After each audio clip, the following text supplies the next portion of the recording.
Sponsors don't count.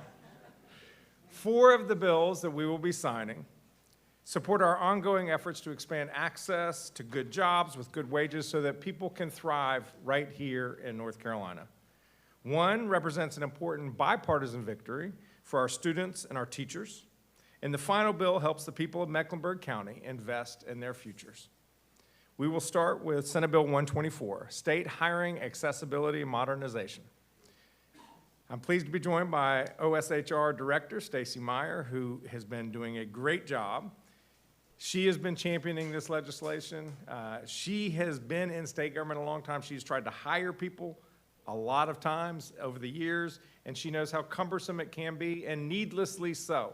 So what we're trying to do is streamline the hiring process and to enable more people who have the talents to give to the public to be able to serve in public roles. It is all about making it simpler for people to get good state jobs. It simplifies job postings. It streamlines the application process. And the part I'm very excited about is it codifies Governor Cooper's executive order declaring that a bachelor's degree is not required for every single state job. This bill brings us one step closer to that goal because you shouldn't have to go to a 4-year college in order to get a good job. I'm grateful to bill sponsors, Senator Kevin Corbin, Senator Michael Lee, Senator Todd Johnson, and our team at the state OSHR for this historic legislation. And at this point, I'm pleased to bring forward Stacy Meyer, our OSHR Director, to say some words. Stacy.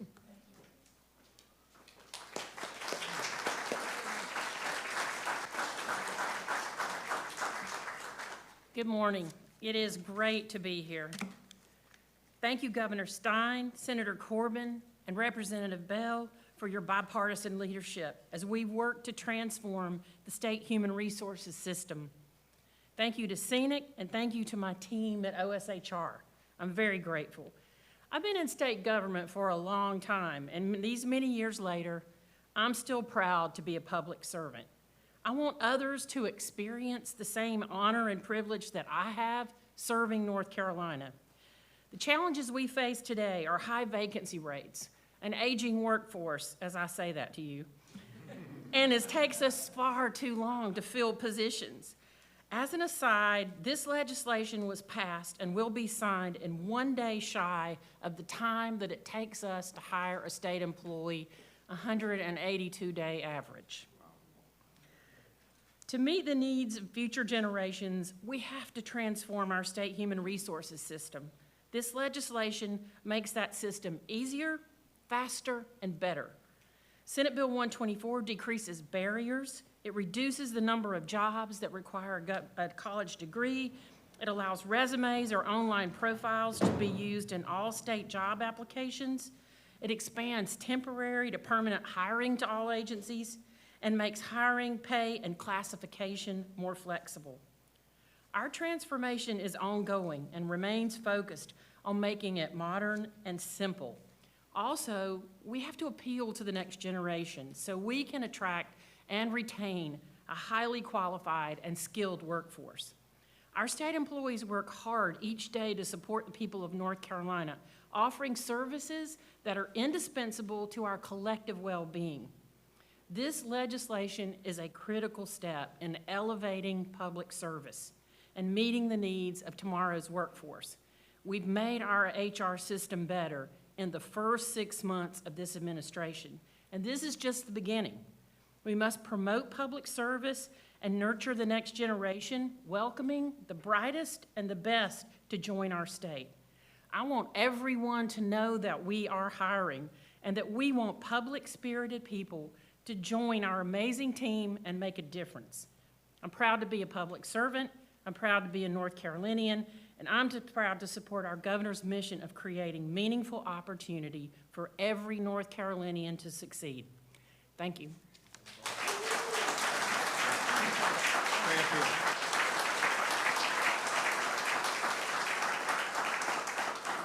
If the legislators who worked on this legislation, either sponsored or worked on it on the floor, will come join behind me as I sign this bill, I would be honored. Stacey, you too, please. Artists, you want to join us?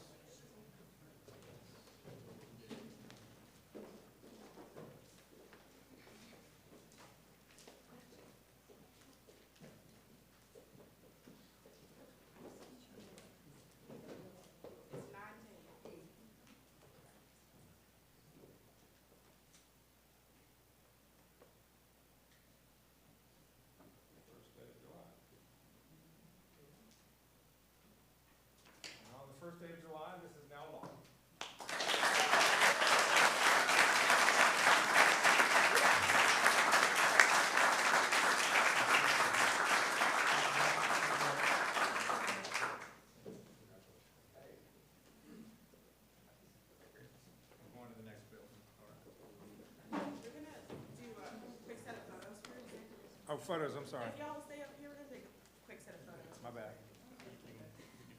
I don't know, where do you want us to speak? Right in front of the podium. Okay. And then the OHR team, y'all are next.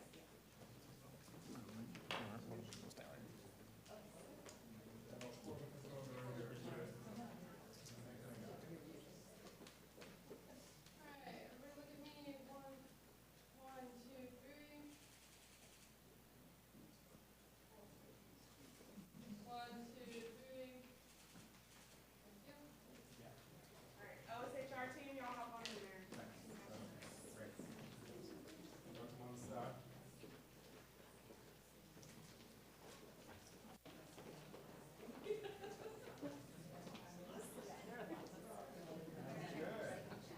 We're very excited about it. So yeah, we have all the men and all the. I'll fit behind you. Some windows, please.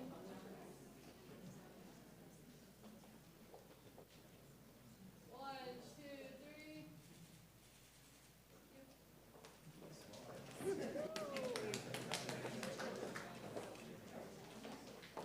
All right, next bill up is gonna be SB 321. The most disturbing thing that I just learned from Stacy is that the legislature passed a law quicker than it takes to hire somebody in state government.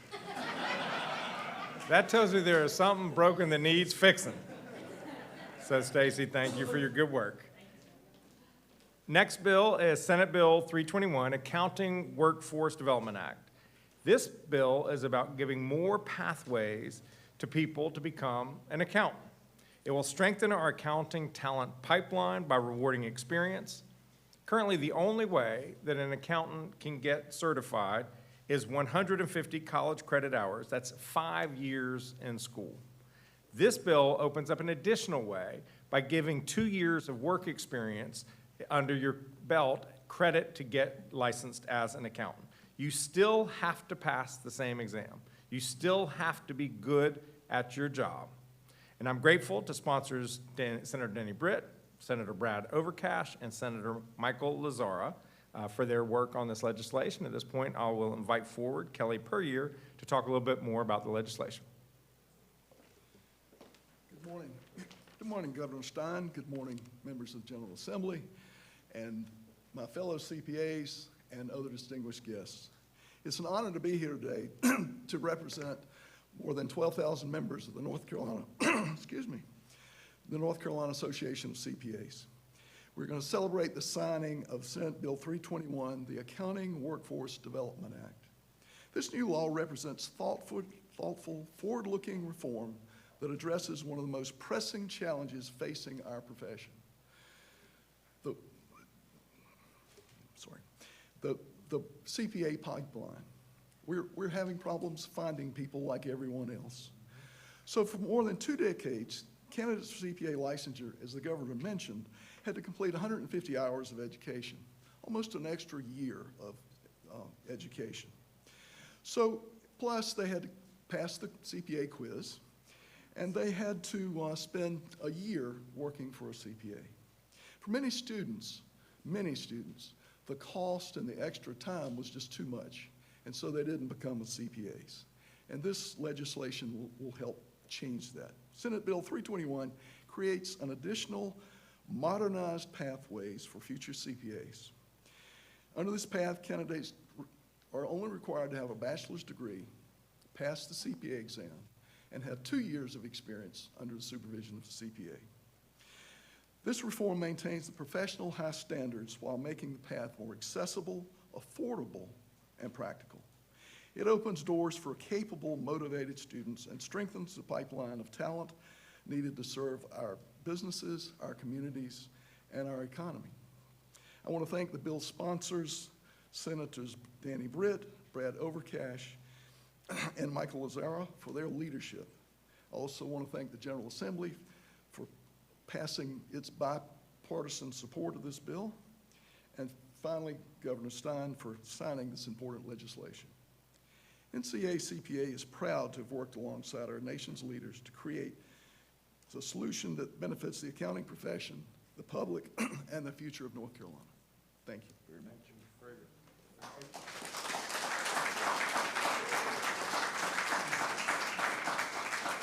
Any bill sponsors or other legislators who worked on this bill, please come join Ms. Puryear and me to sign this, or stay where you are.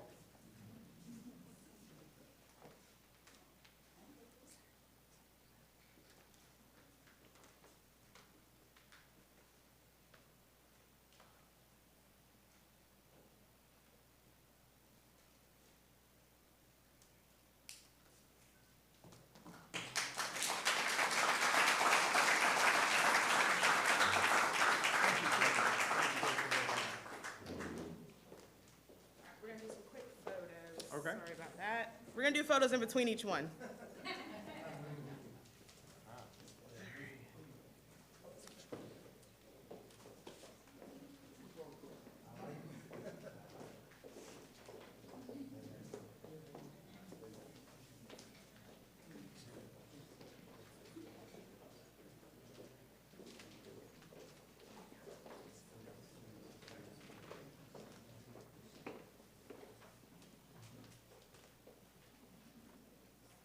All right, let's move to me. 1, 2, 3.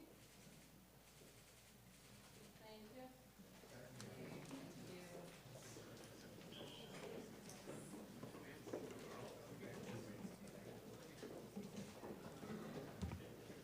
Okay. I'm not that strong. Don't push left. Yeah, that's a sandwich. Good job.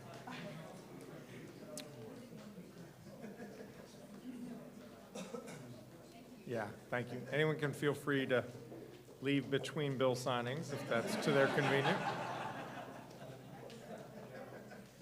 We can see the accountants don't care about childcare.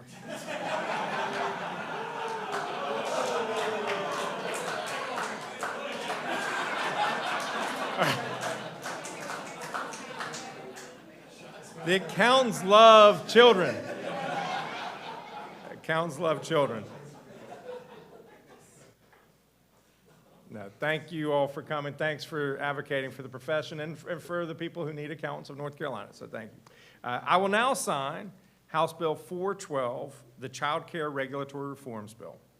North Carolina's children and parents need accessible, affordable, and high-quality child care. Right now, our state, unfortunately, is facing a crisis. There's only one child care slot for every 5 families that need one. The average cost of infant care in North Carolina is $12,000. That's more than it costs to go to UNC Chapel Hill. Despite the price tag for parents, child care providers cannot always afford to pay good wages and provide benefits to their employees. So about 40% of early childhood education professionals are on some form of public assistance. We can and must do better than this. Later today, my task force on child care and early education will release its first report.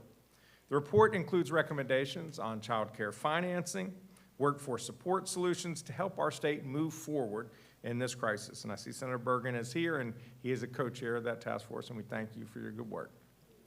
House Bill 412 tackles some of these issues as well. It gives child care centers more flexibility to increase the number of infants and toddlers they care for, provided that the staff-to-child ratio remains the same.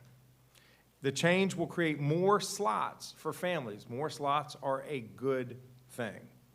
And it supports early childhood educators and child care programs by rewarding experience.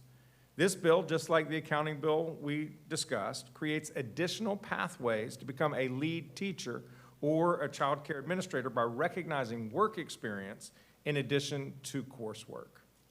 Now, if somebody has 5 years' experience as in a licensed child care program in North Carolina, they can take on more leadership in that institution.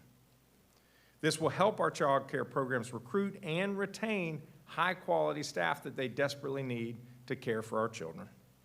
While there is much more work to be done to address the child care crisis, including more investment needed for early childhood education. I got a lot of educators, a lot of legislators in the room, so please hear me. We need more than what we've been getting.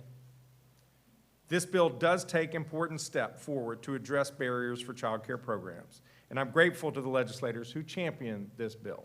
Representatives Dean Arp, Donnie Lambeth, Aaron Pare, Heather Ryan, Senators Jim Bergen, Sophia Chitlick, and Jay Chowdhury, among many others. At this point, I'll bring forward Dan Rockway with the Licensed Child Care Association to say a little more about the legislation. Dan. Thank you, Governor Stein. My name is Dan Rockway. I'm president of the North Carolina Licensed Child Care Association. I'm also co-founder and owner of Sounds and Colors Child Care Centers. On behalf of the North Carolina Licensed Child Care Association, I'd like to thank Governor Stein for inviting us to this wonderful ceremony, but more importantly, for signing this bill. I furthermore would like to thank the bill sponsors in the North Carolina General Assembly, especially Senator Jim Bergen and Representative Dean Arp. Thank you very much. The common sense changes to child care regulations that were included in this bill will help high-quality, state-licensed child care and early education programs serve additional families in the communities, which is desperately needed. Recognizing a positive track record and 5 years of work experience in this field by awarding these dedicated early childhood educators state-sanctioned credentials will help child care programs open new classrooms and retain and reward valuable teachers who love working with our children. Creating the first ever experience-based early childhood credential will also eliminate a barrier to establishing new family child care homes, which are preferred by many families who need care for infants. These are families that work first, second, and third shifts. Additionally, giving high-quality child care centers the opportunity to maximize classroom space by providing them the flexibility to increase group sizes, as well as maintain important staff-to-child ratios, will help more families access the care they need and reduce long waiting lists across the state. Just as important as the changes that will take effect immediately as a result of this bill's signing are the commitments in the bill to bring experts together to keep working on the solutions to some of child care's greatest challenges. Challenges such as finding affordable insurance or accessing affordable property. Without affordable land, buildings, and insurance, there will not be any high-quality child care in our state. With this bill signing today, Governor Stein and the bill sponsors have promised licensed child care programs and the families who need us that they are committed to working together to overcome key challenges that drive up the cost of child care and the challenges that make it difficult for us to expand our services. Again, on behalf of the North Carolina Licensed Child Care Association and all of North Carolina's high-quality licensed child care centers and family child care homes, we thank you for your collaboration and leadership in getting this bill passed and signed today. Thank you. We're signing right now.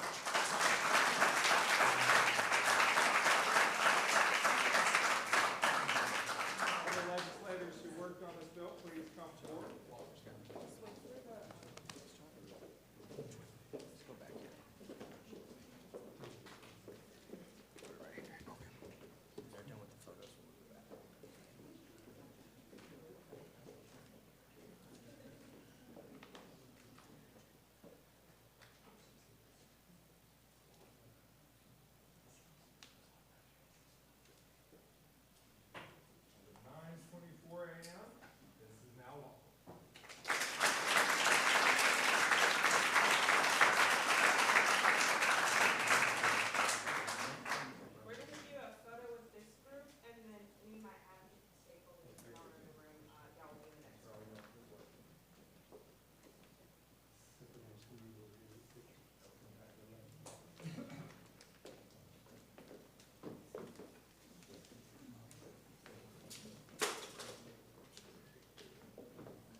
heard about your wedding. Exactly, the smoke machine. Thank you. Yeah.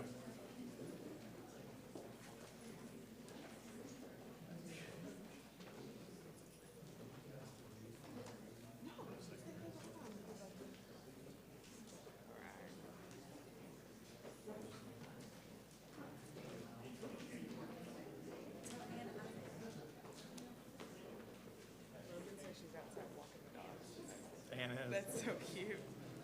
that's how she rolls. She said, y'all are in my house, actually.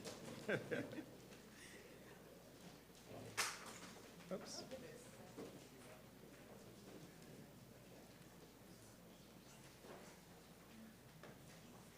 All right.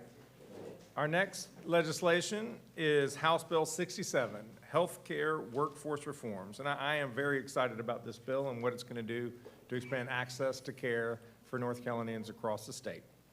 This legislation enables North Carolina to enter into 2 interstate compacts, the Interstate Medical Licensure Compact for physicians and the Physician Assistant Licensure Compact for PAs. Now, if a physician assistant moves from Tennessee or Virginia to North Carolina or serve patients across the border, they will not have to get licensed all over again. And physicians from those compact states can get their new license issued more quickly. All of this is about increasing the supply of providers to the people of North Carolina. We are a fast-growing state. That way, healthcare professionals can start treating our people and helping them get healthier faster. There are a couple of other provisions in the bill that also strengthen our workforce and help people get healthier all at once. It strengthens rural health care by enabling qualified doctors trained in other countries to come provide care. And it helps protect healthcare workers from surgical smoke. Recognizing the workforce shortages we're coming up against, it also creates a behavioral health workforce enhancement program in our community colleges. This bill is an investment in people's health in a number of important ways, and I am proud to sign it into law. I'm grateful to the bill sponsors, Representative Tim Reeder, Grant Campbell, Larry Potts, and Donnie Lambeth. And at this point, I'll invite Representative Reeder to say some more words. Well, thank you very much, Governor Stein, for inviting me to participate in the ceremony this morning. I'm really proud of the bill and the work that so many people have done to ultimately improve the health and lives of North Carolinians. In particular, Representative Campbell, Representative Potts, Representative Lambeth, and on the Senate side, Senator Story, Senator Bergen, Senator Galey. This was a huge omnibus bill. If we wanted to list all the sponsors, there was 10 bills in this bill. So we would probably be up to 20 or 30 people, so I'm not going to try to recognize all of them. But these 10 bills, I'm not going to talk about all of them. Don't worry about that. They're really going to be important to help make in addressing our healthcare workforce needs. Including in this bill are those provisions that will allow physicians and PAs to get a license easier in North Carolina with that compact. We've been working on this for a number of years, and it has finally come to fruition. We know that attracting physicians and PAs to the state will increase access. It will also help with telehealth services that are really important that we've seen in the last couple of years. With the proper safeguards of the medical board, these licenses will happen, as well as internationally trained physicians coming to North Carolina. We have updated the rules for pharmacists so that they have broader authority to participate with physicians in the care of patients, bringing their expertise to the team-based clinical team. This is an important provision in this bill.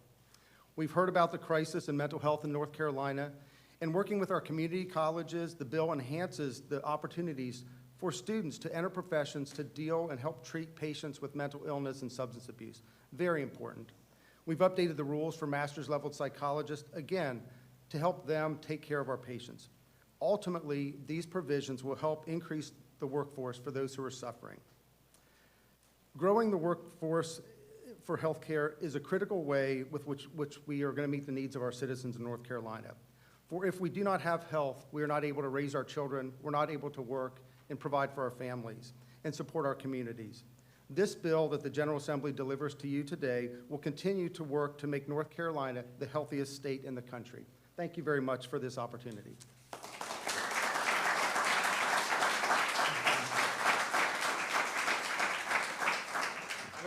legislators worked on this bill. If y'all can all come forward, I'd be grateful. You're gonna need your wide angle lens. This will be a herd.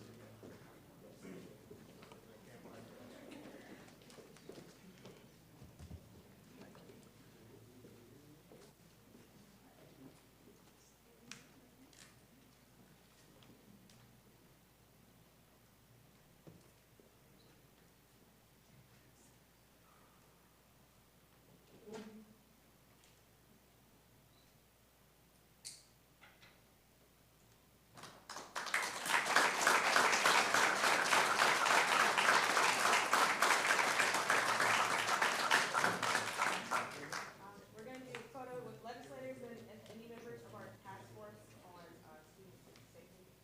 Is here? We'll do that next. And educators as well. All right, 1, 2, 3.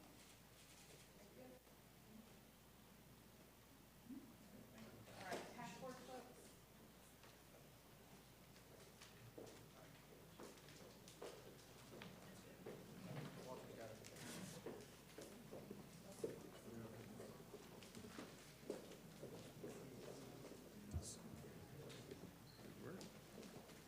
We should probably put these on coasters. No worries. Thank you. Thanks so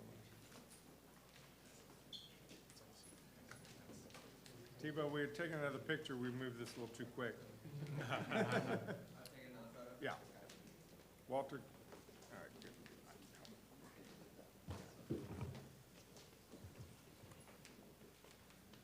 We want to step this first so we're not on the dust.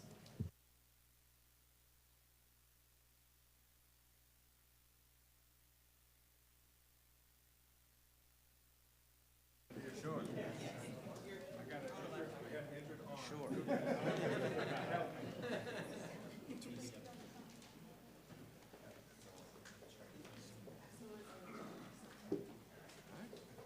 83949 is next. Looks like some more chairs opened up, so I just want them. Thanks, guys.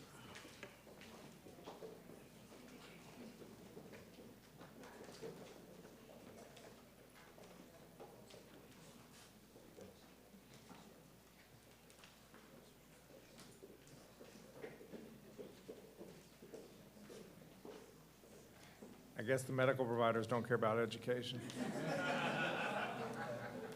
Just kidding, people. Okay. Each of the 4 bills we have done so far has to do with strengthening our workforce, whether it's in state employment, accounting, childcare, or healthcare. So I'm grateful to the General Assembly for their efforts. I'm grateful for all of these advocates and stakeholders for their participation. The next bill I will sign is House Bill 959, Various Education Changes. The bill addresses a priority that I have held, which is giving students a distraction-free environment in which they can learn. Cell phones are a major source of distraction for students and disruption for our educators. When teachers do not have to compete with social media for their students' attention, that is when real learning happens. There are also real mental health benefits for our teens by limiting cell phone usage at schools, something that when I was Attorney General, I became convinced of when I investigated and then later took to court Facebook, Instagram, TikTok for the damage they've been doing to North Carolina's teens and America's teens. Students need and deserve a 7-hour break from the unrelenting pressure that cell phones and social media impose. So this bipartisan bill works to make North Carolina's classrooms cell phone-free zones. Earlier this month, my advisory council on student safety and well-being released its first report. It recommended eliminating cell phones during the school day and identified best practices for creating cell phone-free classrooms. The report will serve as a resource for schools that now have to implement these policies because of this law. Let's help our kids focus on learning and our teachers focus on teaching. I'm grateful to the legislators who've championed this proposal, including Representative Brian Biggs, Neil Jackson, Hugh Blackwell, and Kyle Hall, as well as Senators Jim Bergen and Michael Lee. At this point, I'll invite forward Annie Goldberg, the 2024 School Counselor of the Year, and one of the members of the Advisory Council I just referenced, to say a little bit more about the importance of this effort. Annie?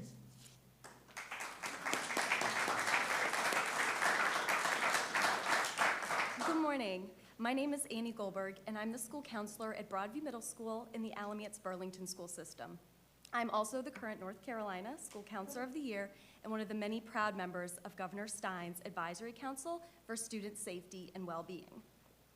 After Governor Stein established this advisory council through executive order, our first task was to propose recommendations surrounding cell phone use in schools. Over the course of 2 short months, we analyzed data, reviewed public feedback, listened to presentations from experts, and heard from a panel of high school students about their experiences with phones in schools. One of the strengths of this advisory council is the wide variety of stakeholders involved. We have representation from members across all geographic regions of the state, grade levels served, positions held in schools and community agencies, and years of experience. What became clear through our discussions, however, was that everyone involved in this process has a heart for doing what's best for the students of North Carolina. This led our council to make the recommendation that school systems in North Carolina eliminate the use of personal cell phones and communication devices from the beginning to end of each school day. With this recommendation, we hope not just to see a decrease in the time our kids spend looking at screens, but increases in their sense of belonging, mental health, and the meaningful interactions they have with each other throughout each school day.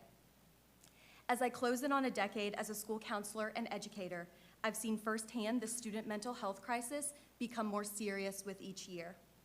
This legislation symbolizes a commitment to prioritizing the needs of our students and improving important academic and mental health outcomes. As I think about the school year ahead of me, it brings me joy and hope to know that my students will have 8 interrupted hours away from their screens and the pressures of social media. I want to thank the chairs of our advisory council, Senator Batch, Mr. William Lassiter, and Ms. Heather Smith for their leadership throughout this process, the bill sponsors for their leadership on this critical legislation, and Governor Stein for his remarkable advocacy for the students of North Carolina. Thank you.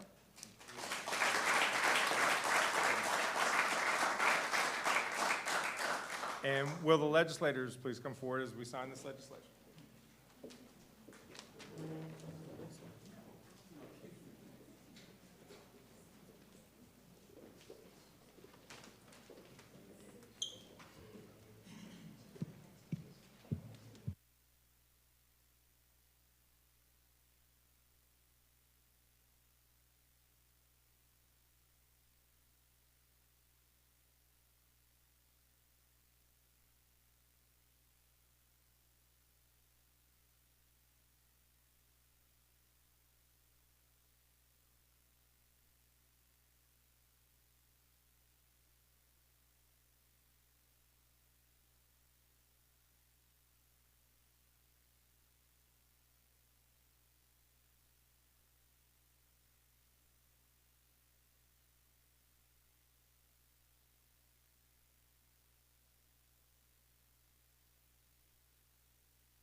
Good stuff, Tito.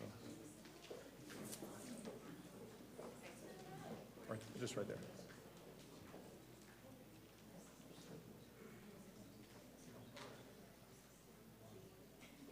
I didn't lose the mayor, did I?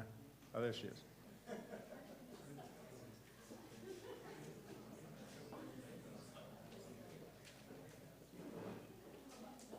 All right.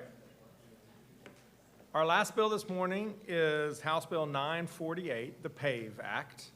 And I'm pleased to be joined by Charlotte Mayor Vi Lyles, who will speak momentarily. North Carolina is growing rapidly. We all know that. The third fastest growing state by population since the last census. So now is the time that we make smart investments that will help us support that growing population. That is why Mecklenburg County and its municipalities want to strengthen their transportation network. The county wants to give its residents the opportunity to make it easier to get around their county by supporting a 1-cent sales tax that will improve roads, expand the light rail and bus system, and eventually introduce the Red Line to Mecklenburg County. These investments would help expand mobility and economic opportunity throughout the county of Mecklenburg. I wish the folks in Mecklenburg County the best as they pursue these most worthy goals. I'm grateful to bill sponsors, Representative Cotham, and practically the entire Mecklenburg delegation, a number of whom are here today. Thank you for your hard work. And at this point, I will invite forward Mayor Lyles to speak to the legislation.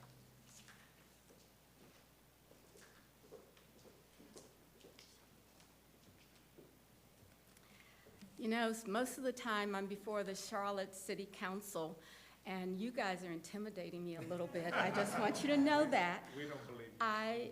But the work that's being done by this legislature, this governor, and everyone has just been amazing. And I want to thank Governor Stein and everyone that participates in this process, because I know it's not an easy one. Believe me, I know that.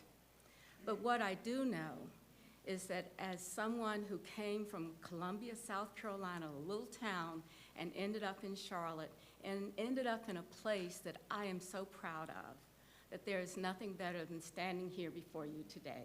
And I really want to say thank you. I want to thank the governor for all of the work that he's done, who helped us move the legislature forward. And there's a lot of graciousness that we have to have. So I want to recognize Tricia Cotham, who has made this move like a mountain.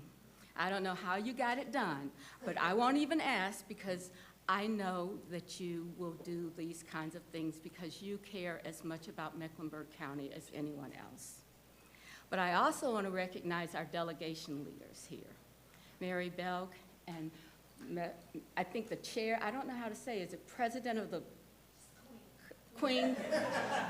See, that's how it works in our city. So, Joyce Waddell, I just want you to know you have been someone that has done education. Every time you've stood up, the governor has said anything about education, you've done this, and I want to thank you for what you're doing now for us.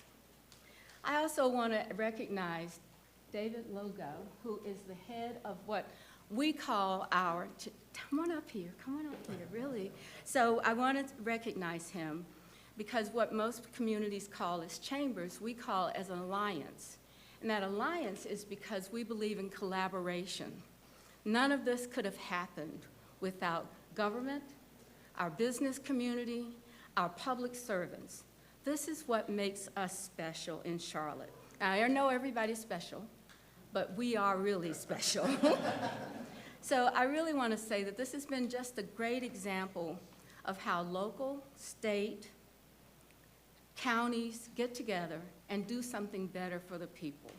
And when I talk about what's better for the people, it's really talking about the opportunities that the governor talked about. We need people to thrive.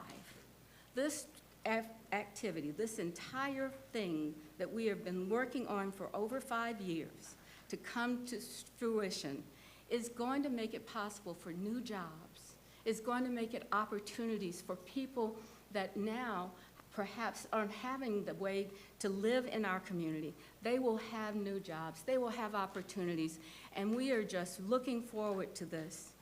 Now, I know we have a lot more work to do, but this is a milestone for us, and we're internally grateful for this beginning. But we want you to hang with us until the end.